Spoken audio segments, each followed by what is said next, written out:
Hey, beautiful people. So, today's Saturday, June 10th, and this morning I went on a walk to go get my bagel, and I was thinking about, so I need to make a decision around our client acquisition workflow, and because, like I said in one of the last content piece I put out, was that there's a million different ways you can actually grow your business. So, you need to allocate 80% of your time to figuring out the right decisions to growing your business, the right path. If you can literally not do anything the whole week and just be taking in inputs, looking at data, acquiring new information, to make one single decision.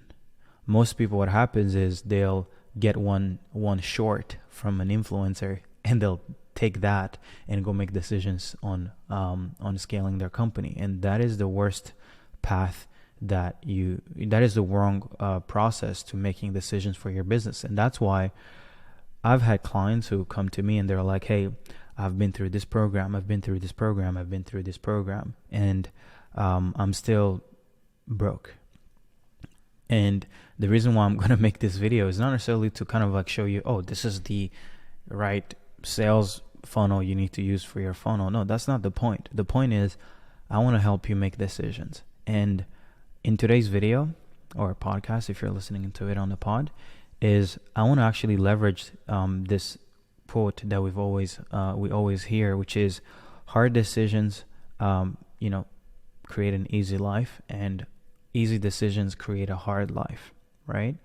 I'm gonna use this to help you make a decision on how you should go about acquiring clients. And funny enough, I was on a walk today, and although I knew what I'm about to share in just logical terms, I always almost need different analogies for me to understand things. I almost need to simplify it to the point where it's indisputable. And the way that I'm about to explain it to you guys, I think that you guys will be able to know how to grow your company inevitably. Okay, so let's look at it. So I will start by kind of sharing an example of how easy decisions create a hard life and how hard decisions create an easy life in our day-to-day. So let's say you're working a 9 to 5, okay, and you get paid on Friday. You receive that paycheck on Friday, or sometimes if you're in Canada, you get paid on Thursday, I believe.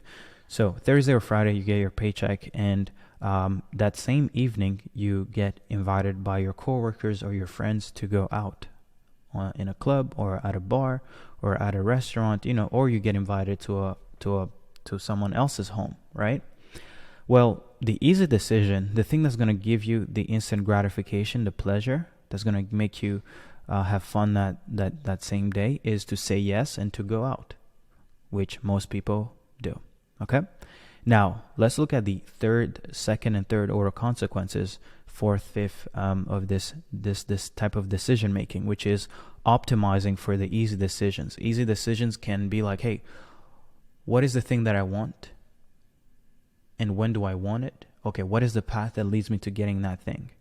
Us as humans, the thing we always want is pleasure. We want to protect ourselves, and we also want to have fun. So the easy decisions here is to say yes.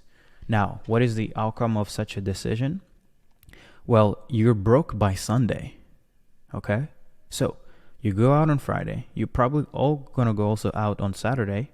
And then Sunday, you're broke. So you're probably paid rent, and then now you're back to being broke. And then on Monday, you're forced to go back to go work at a job you hate. And then what ends up happening when you do something every day that you hate?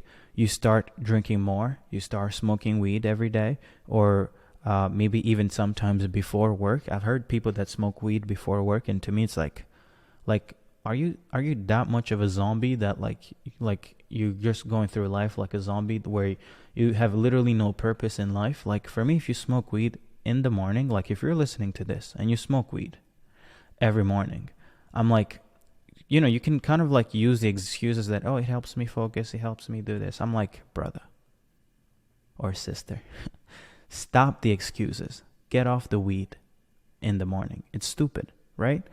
Anyway, you start smoking weed, so now your whole dopamine system is messed up because you're always down, right? Now, Friday gets here, you repeat the same cycle. You've been sad all week. You've been in a state of hate all week. So now when Friday gets here, guess what you want to do? You get invited over to go out, and then you go out. 50 years old, late. Let's look at what is the outcome of such a decision, of a decision-making process in someone's life? Well, this person who's lived this life like this will be 50 years old, and although their life was full of many exciting Friday nights, it will have been also full of 6 days out of 7 of the week. They were full of stress and just hate. Like, I literally despise my life. And this is what ends up happening with people who just make easy decisions. Easy decisions lead to a hard life. I know 50, 60-year-olds who literally have to still go to work because all they optimized for when they were young was to make the decision that feeds them or that gives them the pleasure for that day. Okay? You don't want to do this. Now, let me go over the hard decisions that lead to an easy life. Well, let's say you get a paycheck on Friday. Same situation. You get invited by your friends. You say no, right? It's hard. It's hard to not go out on a Friday, especially when you're killing it, especially when you're making money, especially when you're young, especially when you got so much testosterone and you just want to go out there and hunt and just, live that, you want to go find 100 beautiful women and you want to marry them all. Anyway, I know some boys out there are crazy, but anyway, let's go back to the thing. So when you say no, okay, it's hard. You're like, oh, I don't want to optimize for instant gratification. You know what I'm going to do is I'm going to say no, and I'm going to stay in. And if you're like me, when I stay in on a Friday night, I'll maybe buy a bottle of wine. I'll watch a TV show, or I ask my brother, hey, what is a TV show that you've been watching? And then I'll just sit there with my projector in my little penthouse alone. Or I may invite a girl over. If I have a girl that I'm seeing that, we're matching, we want to say no, like maybe because there's also some people who always want to go out, especially in my position. I have, if I'm kind of like dating someone, I've seen there's two types of people. There's the type of people who want to make easy decisions, like, hey, we haven't been going out. Like that type of person, I automatically remove them from my life, right? Because I don't want someone making me feel bad for wanting to stay in. Okay, so, but this is what happens when you say no to going out and to instant gratification. You still have money by Sunday. So if I make 100 grand this week, I'm still 100 grand profitable. Okay. I didn't buy no one tequila bottles because when I go out, tequila is my go-to. I like tequila ever since I went to Mexico. I started learning Spanish too, but anyway. So check this out. By Sunday, you still have your money. And for me, when I still, am profitable by Sunday, I'll take my family to brunch. I'll take that beautiful girl on brunch. We'll go eat breakfast together. And then I'll go back, to work that day. But we're talking about someone who has a job. So now what happens with someone who's made the hard decisions on Friday? Well, the work starts. The work week starts. You feel good and free because you have your savings. Okay. You show up to work because you like it, as it allows you to progress towards your desired goals. You're getting near your goal to buy a home. If you have a goal to buy a home, maybe you're like me, you want to get a GT3, or maybe you want to get a Patek Philippe, or you can see how you can end up in a penthouse if you work with clientacquisition.io, right? Maybe you're someone who's saving up to be able to work with us, right? Working with us is pretty expensive. But in this case, this person, their life is bright because they can see the end. They can see light at the end of the tunnel, compared to this person who every Friday goes out and every Sunday they're broke. So Monday they're just like, oh my God, like I don't know what life is made of, right? This is the two type of situations most people's lives end up in, right? The people who make the easy decisions and get a hard life, or the people who make the hard decisions today and end up with an easy life. Okay, now let's look at business. So why did I explain all that to kind of like end up on acquisition? So let me show you. So in business, when it comes to growing your company, especially, scaling lead gen and scaling your appointment setting and your sales, you have two type of ways of scaling your company. You have the easy way and you have the hard way. Okay? Let me explain the easy way. The easy way, in my opinion, is direct response, which is put out an offer in front of people. Tell them that, hey, if you buy this and you don't get a result, then I'll refund you and buy you a home. Like, that's the direct response. Like, hey, here's your problem. Get this. And if it doesn't work out, you remove, risk reversal like crazy. Like, that's kind of like a direct response. And funny enough, this works really well, right? A lot of people are pushing this. I'm sure you guys get 1,000 ads a day of people telling you, hey, I'll book you appointments. Or if you don't get it, then it's free, or I'll pay you for wasting your time. I think that that's the easy way of running your acquisition. Why is that? Because in my opinion, that whole setup takes 72 hours to set up, right? All you need is figure out what is going to be your sales angle, what is going to be your offer, film the ad, or create the messaging, put up a funnel, put up a little booking page, maybe put up a video, a VSL, and just start either sending a bunch of DMs or start spending a bunch of money on ads and get impressions and get people, the 3% of the market that is ready to buy, get them to buy right there and then. Okay? Now, this is why this is the easy way of scaling a company. But here is the second and third order consequence that happens from just focusing on this type of acquisition workflow. Well, for sure, you get instant wins. You get wins right there and then. As soon as you start getting results. Now, the issue with such a method is that it will attract more humans who want the same instant gratification that you're experiencing.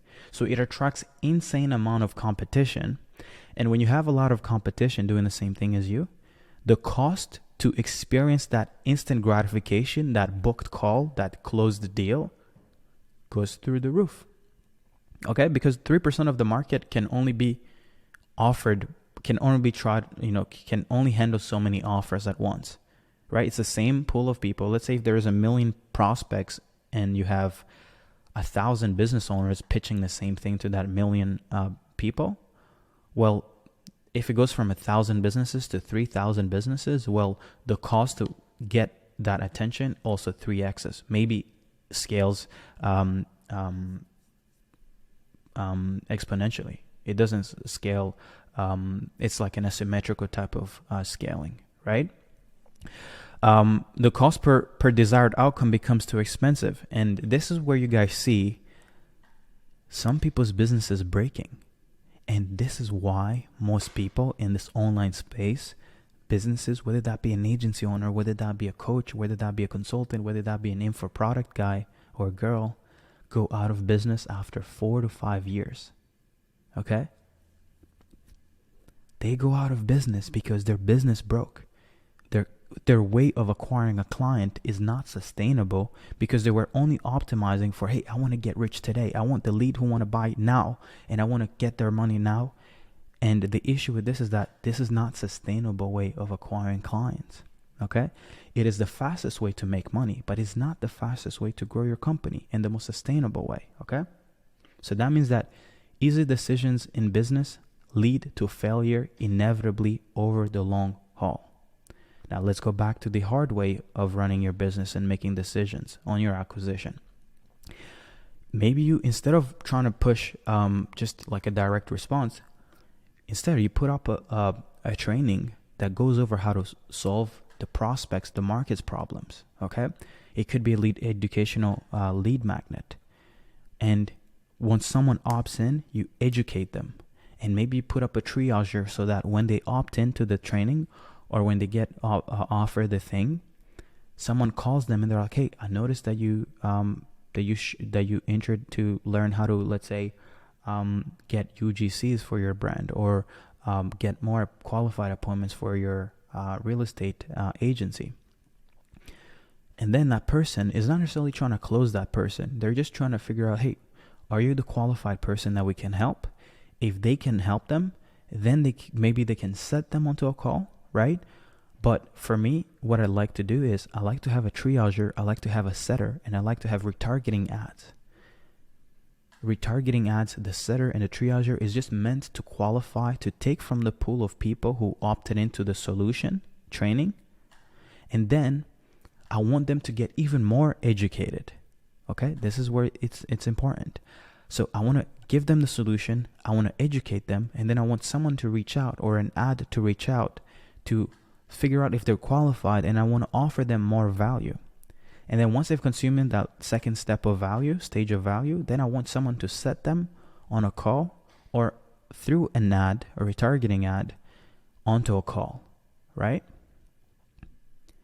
And this is the thing about this type of strategy. It's like it requires more work, because you need to be good at creating content. You need to be good at creating assets. You need to be good at building teams. So you need a triager. You need a growth specialist. You need to be good at paid ads. You need to be good at even more content. You need to be good at even more systems. The back end needs to be dialed in, right? So the issue is this is a bit harder to pull off because it's more work and it's a bigger infrastructure. Now, let me show you guys the second and third order consequence of using this type of strategy. It takes a bit longer to experience your desired outcome, which is to make money, okay? But it attracts less competition since no one wants to put in the work or has the team to pull off this type of infrastructure, right? Everybody wants the short-term gratification, so they're all going to go back to their direct response to get a result. And for sure, that's what most people want. But again, we've noticed that like the direct response thing, it breaks at some point, right? So what we want to do is we want to do something that is hard so that we get less competition, so that the cost per lead is cheap, since we're giving the solution to our market's problems up front. And then the cost per appointment stays the same over a long period of time, allowing you to remain profitable longer. You never need to go out of business because you own the audience you've spent money on, right? People are doing direct response, although they're getting like the leads information and all that good stuff, they're only getting their lead flow is really small compared to someone who's actually giving the solution away, right? So for us, at the end of the day, we get, let's say, 100 times more lead flow, which means that we have 100 times more, a bigger of an audience. So we start playing the same game that guys like Jeff Bezos play, which is, I don't know if you guys, I'm sure most of you guys won't know this, but I was learning how the Prime model. So Amazon built Prime, the service where you pay like $11 a month. I'm still paying it for the last like 12 months or so. I don't even use it. My brother uses it. I sometimes check, shows that they put on there, but Prime Video. So they're like content production business, which is Prime Video, was not actually built to make profit. Jeff Bezos, they analyzed the data and they realized that the people who are actually on Prime buy more frequently and stay longer. So they built the platform and literally are spending billions and billions of dollars to create the experience that helps them retain their audience and their customers. Literally, like they're not making, I'm sure they might be making money today, but Prime, they're all reinvesting in creating better content, not like the model of Netflix. Netflix makes money from the subscription. Amazon does not make money. Their model is not to make money on the consumption of you watching a video, because you pay like $10 a month and you're getting value on fast delivery. So they're not really, they could price it higher if they wanted to, but their goal is, let's give people the thing they want and let's just retain them by giving them so much value that the fee that they're paying is almost like they can not even pay attention to it. So Jeff Bezos gave away billions of dollars of value of content to get you to stay on Prime. Because why would someone stay on? Because for me, in my opinion, I would not stay on Prime paying that $11 a month at the rate at which I order on Amazon. I'm not really a big order online guy, so I'll probably go 2-3 months without using Amazon, like the actual e-commerce store. But I'll consume sometimes if they have great shows on their Prime thing. But the main model they have is so that when I want to buy something, I always go prioritize Amazon, because I'd rather buy something and get it delivered tomorrow than to go to a store, because I'm already paying the $11 a month. You see the play? So it's like you need to figure out a way to, and how this applies within your business, your service business, is figure out the thing that you give the people so they can stay on your platform, stay consuming your content. The reason why I'm making this video is because I want you, it's like I'm spending this time, I'm investing my time, which is not cheap, to give you something for free so that you stay on my platform, which is my content.